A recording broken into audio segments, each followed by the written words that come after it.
कुछ दिनों से चर्चा है कि आयकर विभाग की कार्रवाई से शिंदेगढ़ की सांसद भावना गवली मुश्किल में है। आयकर विभाग ने महिला उत्कर्ष प्रतिष्ठान और भावना गवली से जुड़ी भावना एग्रो एंड सर्विसेज के खिलाफ कार्रवाई शुरू की थी। महिला उत्कर्ष प्रतिष्ठान का बैंक खाता फ्रीज कर दिया गया था। भावना एग्रो एंड सर्विसेज कंपनी को नोटिस जारी किया था। इस वजह से लोकसभा चुनाव से पहले भावना गवली की मुश्किलें बढ़ गई। राजनीतिक गलियारों में ऐसी फुसफुसाहट थी कि आगामी लोकसभा चुनाव में वाशिम यवतमाल लोकसभा क्षेत्र से गवली की जगह संजय राठौड़ को उम्मीदवारी मिल सकती है। इन सब के बीच भावना गवली ने आक्रामक रूप अपनाते हुए संकेत दिए हैं कि यवतमाल वाशिम लोकसभा सीट पर उनका दावा बरकरार है। सांसद भावना गवली ने मेरी झांसी में नहीं दूंगी के नारे लगाने के एक बार फिर यवतमाल वाशिम लोकसभा क्षेत्र पर अपना दावा ठोका है। उन्होंने यह बयान महायुति के समन्वयक बैठक में दिया। प्रधानमंत्री नरेंद्र मोदी बहन बनकर उनके साथ खड़े हैं, इसलिए विधायक मदन एरावर उनके समर्थन करेंगे। उन्होंने यह भी मांग की है कि यदि संरक्षक मंत्री संजय राठौड़ उनकी छोटी बहन के रूप में लोकसभा लड़ना चाहते हैं तो उन्हें अपने विधानसभा क्षेत्र से मुझे नामांकित करना चाहिए। दूसरी ओर पूसद में राष्ट्रवादी कांग्रेस विधायक इंद्रनील नाइक ने यवतमाल वाशिम लोकसभा क्षेत्र पर अप्रत्यक्ष दावा करते हुए कहा कि राज्य में बंजारा समुदाय के लिए एक लोकसभा क्षेत्र छोड़ा जाना चाहिए। इसलिए महायुति बैठक में यवतमाल वासी सीट से दावे प्रतिदावे देखने को मिले। मेरी झांसी नहीं दूंगी।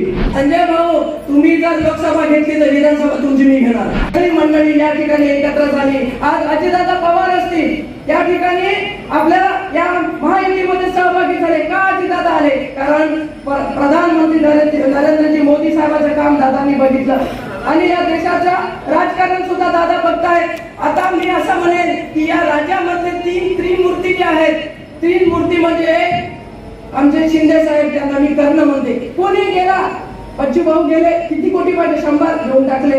इकडे आठवले साहेबांना काही मागितलं, देऊन टाकला। या पद्धतीने काम करणारे कर्ण, या उपाधीने मी त्यांना या ठिकाणी मान सन्मानित करते। असे आमचे शिंदे साहेब या राज्याचे मुख्यमंत्री आणि हे सरकार बनवण्यासाठी ज्यांचा सिंहाचा वाटा आहे ते आमचे चाणक्य आहेत, देवेंद्रजी फडणवीस साहेब, की ज्यांनी सरकार बनवलं आणि या सरकारमध्ये भक्कमपणाने दादा दबंग आमचे दादा आहे। दादा की दादागिरी तो सब जगह आणि त्याच्यामुळे आणि इंद्रनील भाऊ, तुमचं नाव या ठिकाणी पहिले पण घेतलं, तुम्ही नेतेच आहात राष्ट्रवादीचे जिल्ह्याचे आणि निधीची कमी तर चाबीच तुमच्या जवळ दिली हो।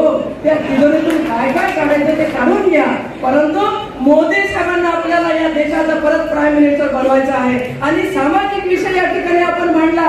मी असा सामाजिक विषय काही बोलणार नाही, पण एक रात्र या ठिकाणी सांगू इच्छित, असं काही सांगण्याची मला या सभेमध्ये गरज नाही आहे किंवा मी बोलू पण नाही, पण जेव्हा विषय निघतो त्यावेळेला सांगा असं वाटतं की मेरी झांसी नहीं दूंगी।